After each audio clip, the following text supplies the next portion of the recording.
for giving me the chance.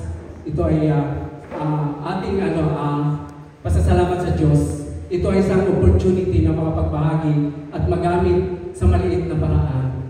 Let me read also in English version. Ayan po. Sabi sa Romans 12:1-8, verse 1, therefore I urge you, brothers and sisters, in view of God's mercy, to offer your bodies as a living sacrifice, holy and pleasing to God. This is your true and proper worship. Verse 2, do not conform to the pattern of this world, but be transformed by renewing of your mind. Then you will be able to test and approve what God's will is. His good, pleasing, and perfect will. Verse 3, for by the grace given me, I say to every one of you, do not think of yourself more highly than you ought, but rather think of yourself with sober judgment. In accordance with the faith God has distributed to each of you. Verse 4, for just as each of us has one body, with many members, and these members do not all have the same function. Verse 5, so in Christ, we, through the many, form of the one body, and each member belongs to all the others. Since we have different gifts according to the grace given to each one of us. If your gift is prophesying, then prophesy in accordance with your faith. 7, if it is serving, then serve. If it is teaching, then teach. Last verse 8, if it is to encourage, then give encouragement. If it is giving, then give generously. And if it is to lead, do it diligently. And if it is to show mercy, do it cheerfully. Hallelujah. Praise God sa kanyang salita. Sa umagang ito, ating po pag-aralan at pinamagatan po ng ating preaching today is living the Christian life. Ano po ba? Ang pagiging isang Kristiyano ay isa lamang Kristiyano po ba? Sa salita, ano po ba dapat? Paano po ba tayo mamuhay bilang isang Kristiyano? Ang pagiging isang Kristiyano ay hindi lamang po natatapos sa tayo po ay naniniwala at tumanggap sa ating Diyos at Panginoong Hesus bilang tagapagligtas. Amen. Hindi lamang po ito natatapos na tayo po ay nakaupo at nakikinig ng kanyang salita. Hindi lamang po ito natatapos na every Sunday we are here para po sa kanyang mga salita na mapakinggan. Ang sabi po dito, ano nga po ba ang buhay ng isang Kristiyano? Although lagi po natin sinasabi na wala akong talaga perfecto sa human body. Sabi nga pa rin tayo tao lang. Talaga nga po wala tayong kalakasan. We have no power. We are not capable kung hindi po talaga nasa atin yung salita ng Diyos. Sabi po dito, what does conform mean biblically? Ano nga po ba ito sinasabi nun sa verse 2 na do not conform to this pattern of this world? Ang sabi po dito, according to the Strong Dictionary, this word means to fashion alike or to fashion self in the same way.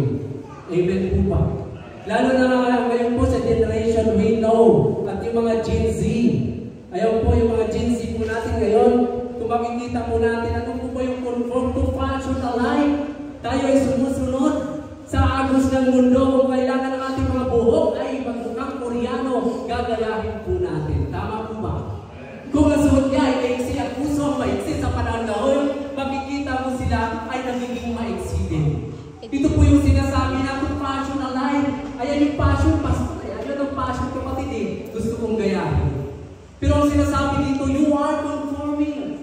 And it's very clear in chapter 12, verse 2, that we should not, as a Christian, to conform to this world. Diba? Or to fashion self in the same way. Alam po natin, baka sabihin naman po, kapatid, pag hindi po ako gumaya o makiisa kung ano yung in ngayon, baka naman mukha akong mana. Mukha naman akong old fashion. Di po ba may mga ganun? O kaya ikaw ay Kristiyano sa iyong school or sa iyong trabaho na mukha ka naman mana. Siyempre mag-make up naman po. Amen? Magpaganda. Pero sabi dito, do not conform to fashion alike. Di ba, ginagaya natin anong uso? Sabi nga ni Paul sa imperative statement, not to conform implies that we have the power to choose to fashion ourselves. Mayroon po tayong power. We have our free always said God is giving us the freedom, but it doesn't mean that we will use that freedom para po sa ikakasama po natin. Sabi po, fashion ourselves after the world's way of life or to choose to submit to change process God has designed. So ibig po sabihin, kapag po tayo ay nakikikonform at nakikigaya sa takbuhin ng mundong ito, yung design sa atin ng Panginoong Diyos ay nababago.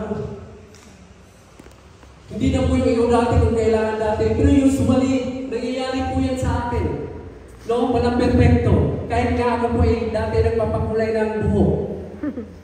Diba? Gumagaya sa anong in. So in ngayon, yung ganyang buhok. So kailangan pakulay.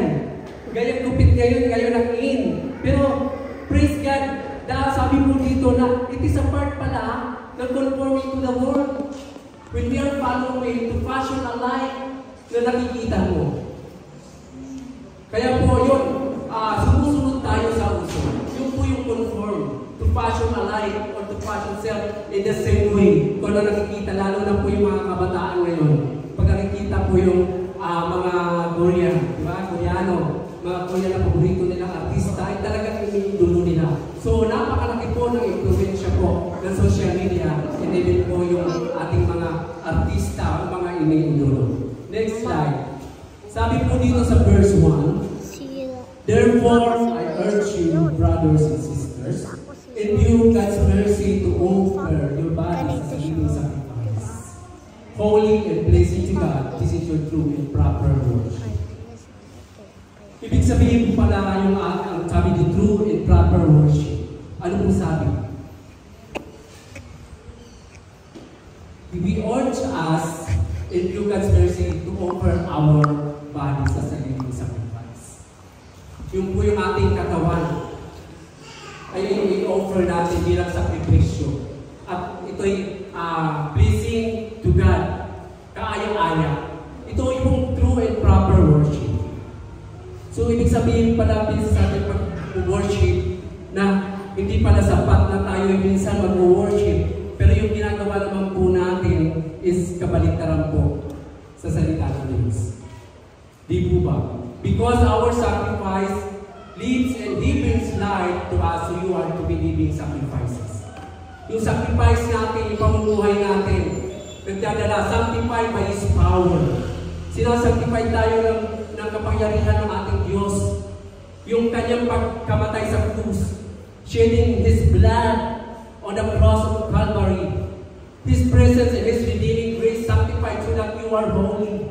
Diba? So what is the purpose nung pagkamatay ng ating Diyos at pagkahubo ng kanyang dugo sa krus ng Calvary to sanctify us, to make us holy, and redeeming grace by sanctifying so that you are holy without blame as you give praise to the Lord. So ibig sabihin pala, we are not perfect. We are not doing the will of God. But praise God, we are able to sanctify ourselves and we are able to be holy because of what? Because of the blood of Jesus Christ. Amen? Kaya wala pong dahilan para sabihin na minsan po tayo ay makasalanan, minsan po talagang akala mo wala na magpapatawad at wala nang dahilan para magbago. Because we are not able to change ourselves.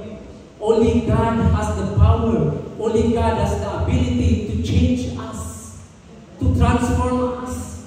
Di po ba? Kaya sabi nga po, without blame as to give the praise to the Lord. Wala po tayo dapat na mai-blame. Our bodies, minds, and action are to align with God's purpose. Pati po yung katawan natin, yung ating isip, yung ating actions, kailangan daw po i-align with God's purpose. Sabi, this requires submitting our desires. So what will be our desires? We should submit plans and even our first to Him. Ibig kong sabihin, ano man yung gusto natin, hindi lang po natin nag-desisyon sa ating mga sariling na gustuhan dahil ito ang gusto. Minsan, di ba, when we are conforming to the world, ito ang gusto ko. Pero sabi dito, this requires submitting our desires. Ito po ba mga gusto natin? Ito po ba yung mga desire natin ay kaya and able and nasa kalooban ng Diyos?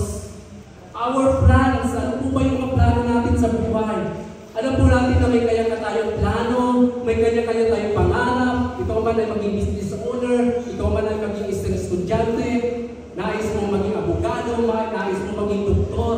Pero sabi ng Diyos, we should submit our plans to the Lord.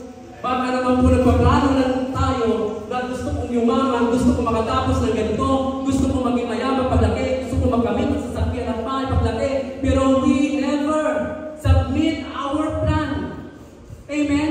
Naniniwala po ako dyan na pag minsan nagpaplano tayo sa ating sarili at hindi po natin inilalagay ang Diyos bilang sentro ng ating mga plano, alam po natin in just one click, kaya kunin ni Lord ang lahat ng bagay na mayroon sa iyo.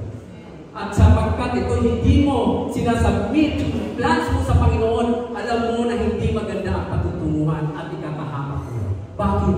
Kasi hindi ka marunong mag-submit ng plano mo. Para ito ibagay isang nagmamalaki ka sa sarili mo na kaya kong planuhin ang sarili ko sapagkat ako ay matalino, sapagkat ako ay first honor in the school. Magda cum laude. Matalino ako. Hindi ko kailangan ay sabi yung plano ko kanino man sapagkat napakatalino ko. Alam mo minsan, kapatid, sa pagmamalaki natin, akala natin tayo ng pinakamatalino tao, hindi na natin kailangan ng Diyos. Diyan po tayo napapahal. Hindi po natin na-align yung ating body's mind in action. And even our fears to Him. Kahit yung mga takot po natin, kailangan po natin isubmit. Ano po ba yung mga takot natin sa ating mga nakaraan? Natatakot tayo na baka pag inasay na ko, hindi ko kaya. Natatakot ako na maglingkod sa iyo, Lord. Wala akong talent, Panginoon. Anong gagawin ko? Amen? Hindi ko kaya mag-commit sapagkat natatakot ako, Lord. Pero ang sabi ng Panginoon, even your fears, we need to submit. Enable for us, our mind and actions to be aligned with the presence of God, with His purpose. Amen? Ano po ba ang purpose ng bawat isa? Hallelujah. Tanungin po natin ang bawat isa. Just ask yourself right now, what is your purpose? Lahat po tayo may purpose sa mata ng Diyos.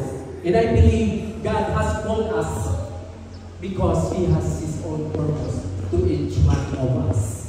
Amen? Ang sabi po nito, we are to live in a way set apart from how the world lives. Tayo po ay mabuhay na malayo kung paano yung mundong ito tumatakbo, paano ang mga hindi mananampalataya na bumuhay, being transformed and shaped by His character. Kapag po tayo ay nakikonform, nakilayon sa mundong ito, we never shape our character by God. Bakit? Kasi mas marunong ka pa. Yung gusto mo ang nasusunod at ayaw mo magpa-shape sa Panginoon. Ayaw mong sundin. You do not like to submit your desire. You do not like to submit your plans to God. Sarili mo ang nasusunod. And by that, we will not be transformed. And we will not be shaped by His character, by God. Dahil ang key doon ay yung submitting, 100% submission. Amen? Alam mo po, talaga po napakahirap. Submission is quite really difficult for us. Na yung natin minsan mga plano gusto sa buhay, hindi natin kaya isubmit. Amen po ba? Lahat po ba kayang isubmit sa Panginoon? Hindi ba? Bakit? Kasi dyan po tayo nag-i-enjoy. Amen?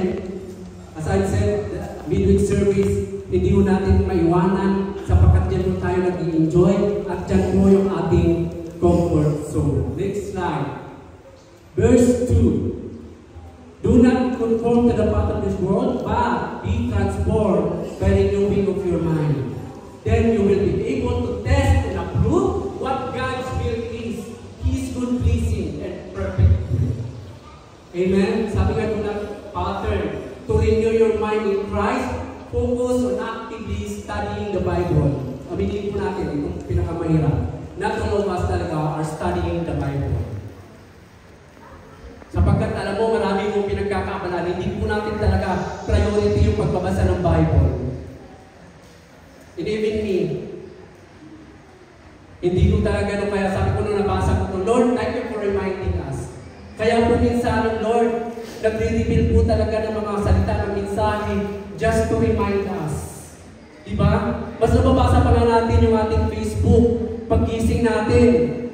Nagpupuyat, pagtulog natin, nababasa po natin yung mga message ng ating friends. Pero yung message pa ng Lord, nababasa po ba natin paggising? Baka po sa panaginip, nagbabasa pa rin po tayo ng Facebook, ng mga message. Ang sabi pa, ano marirenew yung mind natin ng Panginoong Yesu Cristo kung hindi natin, yung sarili natin, consistent na nag-aaral ng kanyang salita, meditating on scripture. Minsan nagbabasa na lamang po tayo, pero po yung diwa ay wala po sa binabasa. Sabi, not only studying the Bible, but we should also meditating on scripture. Kailangan po ninanamnam po natin ang bawat salita. Minsan po ba nagbabasa tayo ng Bible, wala naman po yung ating diwa sa binabasa natin. Minsan pa pag ginagamit pa po natin ang ating mga device, magpapapa po yung social media hanggang na-divert na yung ating pagbabasa. So napakasarap talaga pag when you're doing devotion or meditation, ay walang distraction at tahimik po talaga. Praying regularly.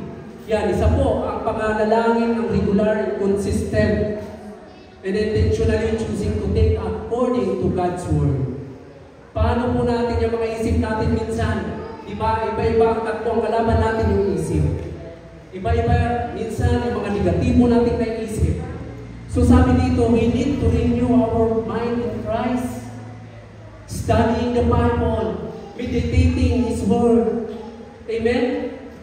And praying regularly. Pag itong tatlong ito wala, talagang isip natin magulo. Wala sa atin ang salita ng Diyos. Kung ano-ano nasa isip natin, anxiety, stress, discouragement, samahan mo pa yung kaibigan mo to discourage you. O kapamilya mo, or sino man na kapaligid sa'yo, lalo kang ibinababa, lalo kang dinidistract. Pero pag sinunod mo ang Panginoon to renew your mind by studying the Bible, praying the Bible, and meditating the Bible, I'm sure that your mind will renew in Christ. Amen? Replacing negative thoughts with truths found in the Bible. Minsan po yung kalaban po natin sa anxiety, stress, sa mga problema, mga kabiguan, mga struggles natin sa buhay. Anong sabi? Ito po ang mga salita ng Diyos ang nag-replace na only we can found in the Bible. Sapagkat alam po natin ang salita ng Diyos not to distract us, not to give us negative points, but to encourage each one of us.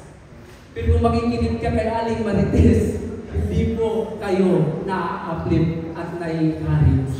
Ang sabi ng Diyos, only in the Bible we can found the truth.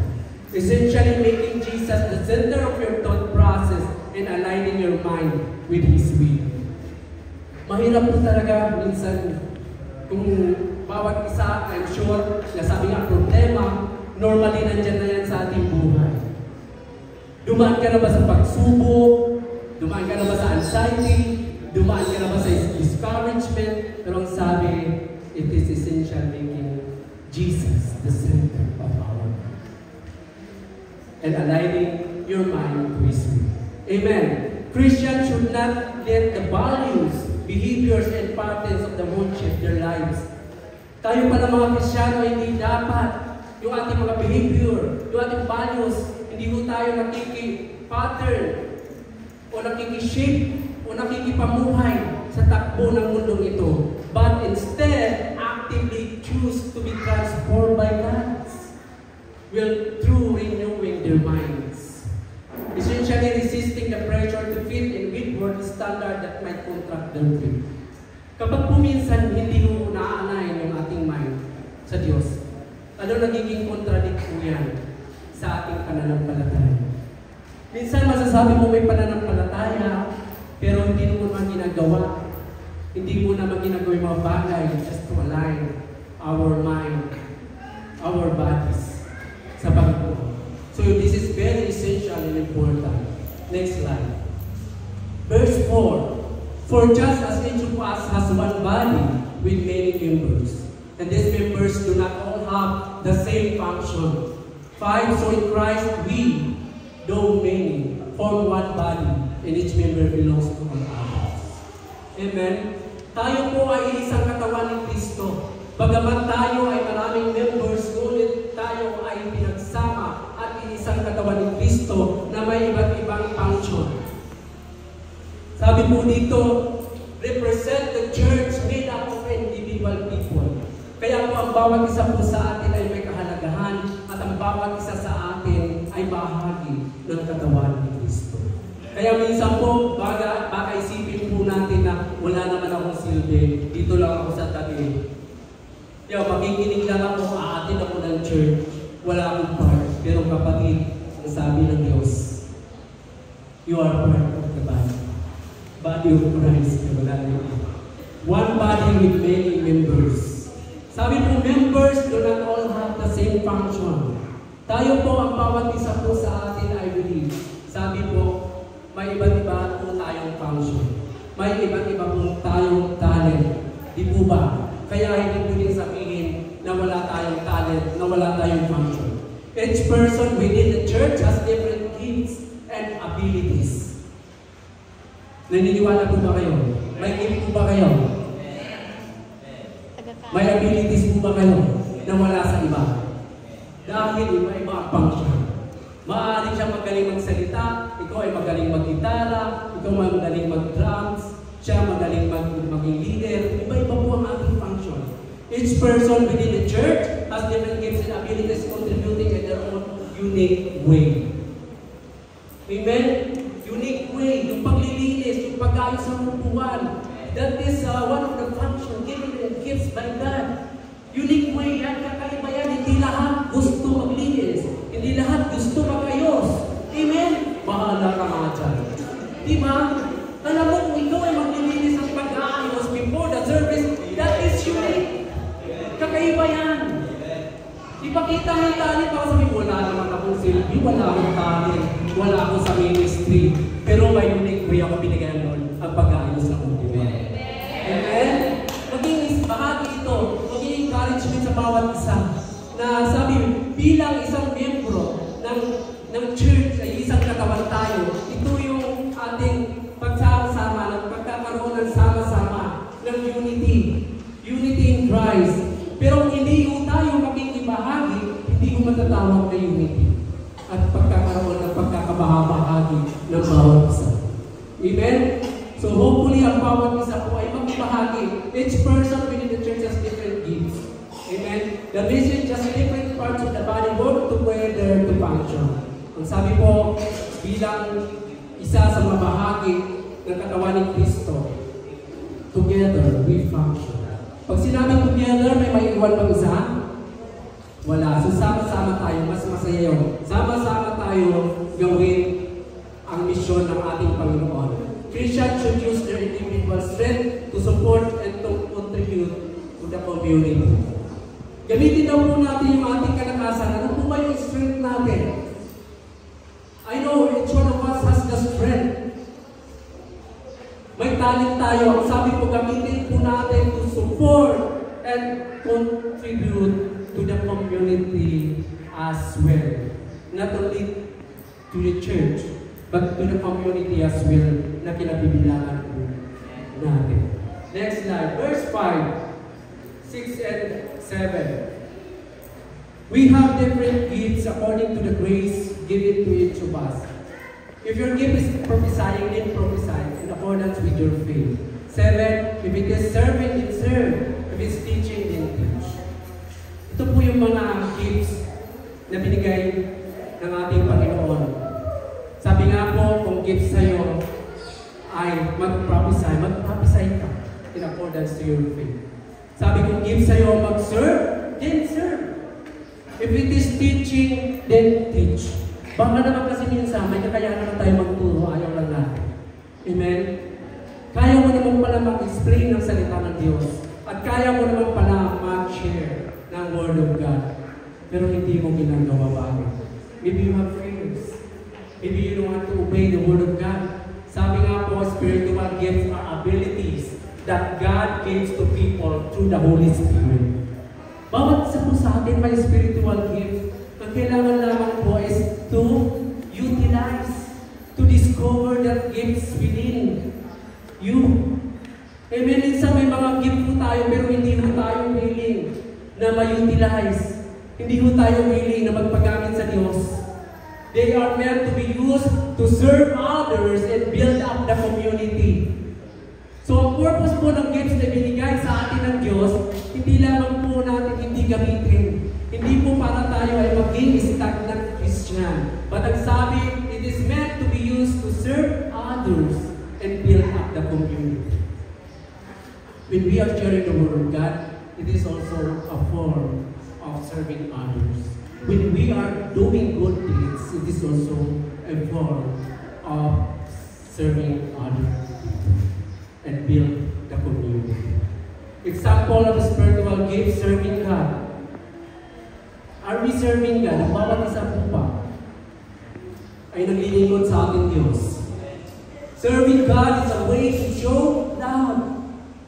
Ibig sabihin, pag tayo naglilingkod sa Diyos, pinapakita natin yung gratitude natin ng pagmamahal sa Diyos and devotion to God. Ibig sabihin pala nito, kung hindi tayo naglilingkod, hindi natin mahal ang Diyos. Pero kung mahal natin ang Diyos, handa kang maglingkod sa Panginoon para mag-glorify. Devotion to God by helping others. We should help also other people. Not only our close friends, our best friends, our church. It can be done in many ways, including prayer, giving, and doing good deeds. Pwede mo natin ipanalangin yung ating mga nakikita within the community na kailangan ng prayer. May sakit, ipanalangin po natin. Kung mayroon po tayong kakayahan magbigay sa nangangailangan, truly po, na needy person, magbigay po tayo ayon sa ating kakayahan at paggawa ng mabubuting bagay. So ito is a form of serving God. We are doing this kind of things because we are showing our love to God. Nagmamanifest po yan. Kapag love po natin, mahal natin ang Diyos, ang gagawin mong kabutihan at pagmamahal at pagmamalasakit sa iyong kapitbahay. Amen. Kung dapat galit na galit ka sa kapitbahay ng Marites, nung natutunan mo siyang mahalin sa Panginoon, hindi na kayo na binigay sa iyo, pinag-pinpoint na siya na madala sa church. Amen po ba? Marami po sa atin kayo mga Kristyano, yung kapitbahay natin, pinakaibisan natin, ayan naman si Aling Marites. Ano na naman kaya churches sa ang sabi ng Lord, we can do good deeds by praying. Ipag-pray na lang po natin na nawa Lord, minsan isang araw, masama ko si Aling Marites sa aming church upang makilala. Kasi usually po, yung ating pong reaction talaga, yung galit, yung inis. Pero sabi nga, hindi po yung part ng serving of God eh. Kung kinakainisan po natin yung ating kapwa, hindi pala siya part in serving God. Hindi pala po natin ay pakikita yung ating pagmamahal sa Diyos. Bakit? Ikalit ka yung Marites eh.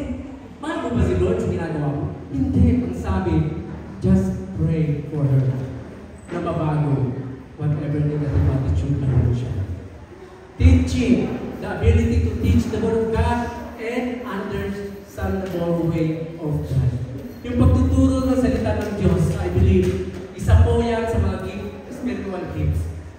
The ability to teach the Word of God. Alam po minsan po natin, when the Holy Spirit give us the gifts of teaching, alam niyo po, iba po ang katalinuhan ng mundo. And I believe, iba rin po yung binibigay na talino ng ating Diyos. Yung wisdom, no? Hindi mo natin nakukuha yan sa mundo. Only God is giving us that wisdom. Kaya minsan sasabihin natin, ayoko po magturo, Pastor. Kasi kung wala naman po akong alam dyan, nauutal ako. Ano naman po sasabihin ko dyan? Nagkakautal-utal ako. Hindi ka ba nga nagtuturo eh, nagreklamo.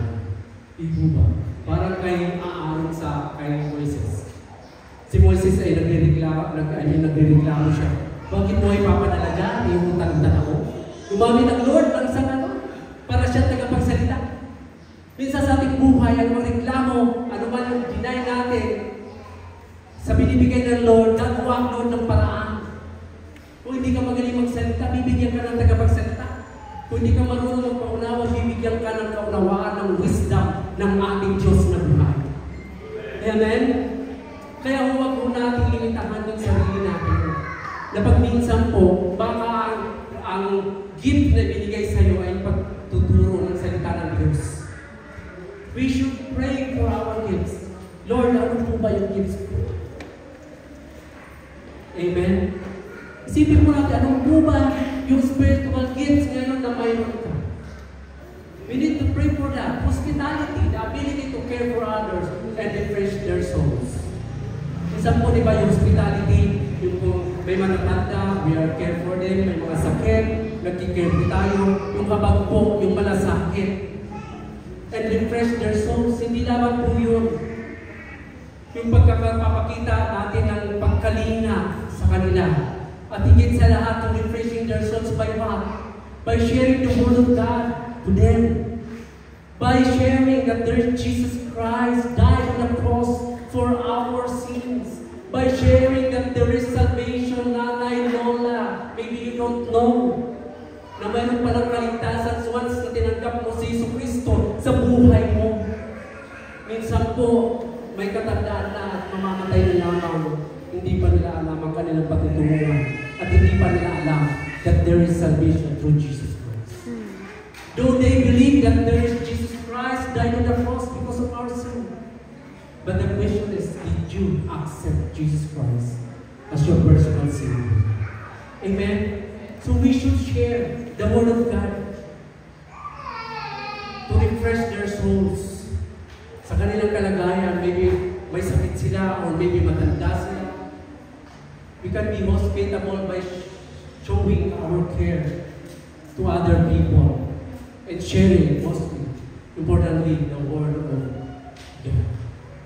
Next slide. 8. Nasa na tayo. Medyo mabilis lang ako magsalita talaga.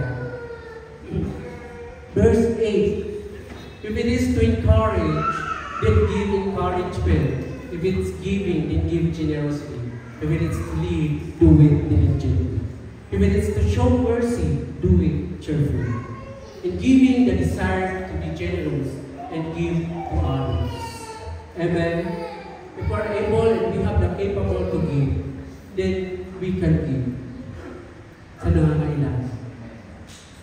Minsan, kasi yung pagiging madamot, nature mo yan. Diba? Yung pagiging madamot mo talaga ng isang tao, isang nature, na minsan may kakayahan ka naman magbigay, pero ayaw mo. Bakit? Pabili ko ba ito ng personal na pangangailangan? Pabili ko ito ng alahas, pabili ko ng makeup, pabili ng iPhone, bakit ka bibigay? Mababawasan ito kung ibibigay ko sa'yo. Di po ba? Sabi na, desire to be generous and give to others. We should have the desire. Now, if we don't have the desire, how we can give? Minsan niya kahit sa kapamilya natin, sa kamag-anak natin, madamot po tayo. Amen? Pero ang sabi ng Lord, giving is also a special gift from the Holy Spirit. Kaya kung kinakatok ka ng Diyos sa buhay mo, magbigay ka. Magbigay sa nangangailangan. Mercy, the ability to show compassion and mercy to others. Ito yung mercy, hindi yung lahat mayroon ito. Minsan, di ba, may makikita tayo na nangailangan, nakikita tayo kailangan ng tulong, wala tayong out, wala tayong mercy. Pero kung the Holy Spirit give us this kind of spiritual gift, the ability to show compassion and mercy to others, nandun po yung buhay nila. Alam niyo po, makikita po natin sa ibang tao yung awa, yung pag-care nila, yung malasakit. Alam mo, kahit minsan hindi mo naman kamag-anak, kapitbahay, kaibigan na nakikita mo, nandun yung compassion mo, yung mercy. Di ba mapapansin mo talaga, isa yan sa binibigay na gift ng Holy Spirit sa ating buhay. Leadership, the ability to lead others to follow. Kaya tayo may mga leaders sa ating bawat ministry. Kaya tayo may mga pastors, mga leaders sa bawat ministry. Sila po ang inilagay ng Diyos to lead others to follow. Mayroon silang kakayahang magpasunod. According to the Word of God, syempre, not po personal. Ito po ay bigay din. Ito po ay isa rin gifts ng Holy Spirit. Baka sabihin mo, naging leader tayo because of my own capability, because of my own skills. Hindi po. Yan po ay bahagi na ibinigay sa atin ng Holy Spirit. Kung paano ho natin malilid, gaya ng ating mga leader na inassign ng ating Panginoon. Kaya minsan po pagka ibinlalagay kang leader, ayaw mo. Bakit? Natatakot kayo, baka ikaw hindi masiga pa yung member sa akin. Amen? Hindi naman nakikinig yan. Baka masakot ko lang. Diba? So wala ho tayong leadership doon kasi wala ho tayong patience. Ayaw ko dyan, masakit sa ulo yan maging leader. Hindi sumusunod sa akin. May sariling mundo yan. Kaya mabuti na lang, umupo na lang ako dito. Pero kapatid, may binigay ang Diyos sa'yo na spiritual gift, yung pagiging leader mo, na gusto ng Panginoon gamitin mo para sa kanyang ikaluluwa. Whatever gifts He has, use it for the kingdom of God and to glorify Him alone. Next, ayan, conclusion na tayo. Hallelujah. Conclusion, how to discover your spiritual gifts. Spiritual gifts are different from natural talents and abilities. To describe the spiritual gift daw mo ay iba po itong talents kaysa iyong kakayahan. Maaaring magaling kang kumanta, maaaring magaling ka sa subject ng math, maaaring magaling ka sa mga bagay na ito, pero sabi po, ang spiritual gifts are different from natural talents and abilities. You can have talents from birth. Meron po tayong talents from birth. Magaling kang sumayaw, magaling kang kumanta, magaling kang tumula. That is your talent from birth. Magaling kang mag-design. But you receive spiritual gifts after accepting Jesus. Did you accept Jesus Christ? Ang sabi po dito, we never receive any spiritual gift unless we receive Jesus Christ. The question is, just ask yourself, did you accept Jesus Christ and able for you to receive His spiritual gifts? Kapatid, baka kaya ka walang spiritual gifts kasi hindi mo pa tinatanggap ang Diyos sa buhay mo bilang iyong tagapagligtas. Kapatid, kaya baka hindi mo natatanggap yung spiritual gifts mo kasi may mga bagay ka na hindi mo kayang i-surrender sa Lord. Marahil hindi mo nararanasan yung spiritual gifts kasi hindi ka pa nagpapasakop sa Diyos. May mga bagay ka na hindi mo isinasubmit. May mga bagay ka na hindi mo kayang i-surrender. May mga plano ka na hindi mo isinasubmit sa Lord. May mga desire ka na hindi mo kayang ipagkaloob at magpasakop sa kanyang kalooban. Pray for guidance, how to discover your spiritual gifts. Pray for guidance from the Holy Spirit. We need to pray for the guidance of the Holy Spirit. Study the scripture to identify this different gifts. Kailangan po natin, aside from praying, we should also read the scripture, which is the Bible, to identify our different gifts. Reflect on what comes naturally to you. Ask others for feedback and take it spiritual gifts. Minsan po yung iba nating kapatid, yung ating pastor, makakakita kung ano po yung spiritual gift natin. And of course, when we receive that spiritual gift, what we should do, hindi lamang po nakikipin natin, just keep it to ourselves. But most importantly, is to utilize that spiritual gift. The purpose of giving that spiritual gift is for you to use that and to utilize that in serving God for His glory and His kingdom. Utilize, seek opportunities to use your gifts. Each and every one of us has the gift. We should seek the opportunity to use it in service to others. Alam mo po, yung mga ating mga gifts na yan, hindi namin binigay yan para hindi natin gamitin. It is one of the opportunity to use that, to serve others. That is that. Meaning, be intentional about applying them in your daily life. And most of all, we should apply in our daily life.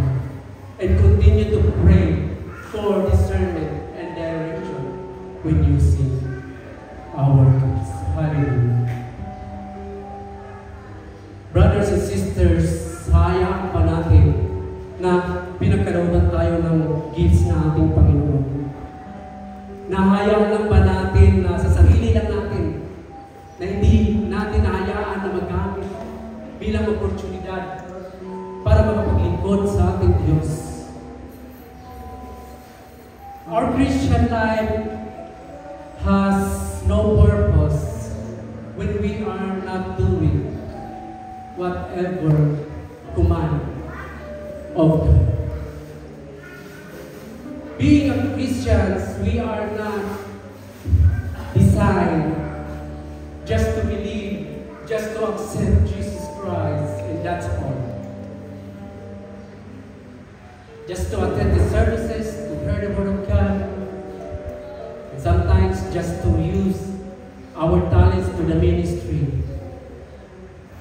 But as it said, natural talents is different from spiritual gifts, which is given by God. Hallelujah. Lahat po ba ay nais yung makaranas ng spiritual gifts? Sino po yung gusto? Amen. Hallelujah. So we need to pray. We need to read the Bible. We need to align our mind, bodies sa kanyang kalooban. We need to submit our plans, our desire to Him. Otherwise, kung sarili lang po natin ang nasusunod, wala tayong pag-submit sa ating Diyos. Hallelujah. Kaya kapatid, discover your gift right now in the name of Jesus. Hallelujah. Let the Holy Spirit gives you what you desire.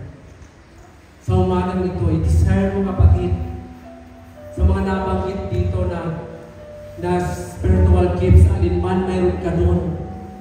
You just not just to keep it from yourself, but God wants to utilize, to seek opportunities for us to help in serving others. Kaya hindi po sapat yung naririnig lang natin yung kanyang salita, bagkus. As a body of Christ, many members has a different function, and we need the unity for the kingdom. Tayo ito. Hindi pa gamitin natin ang bilis.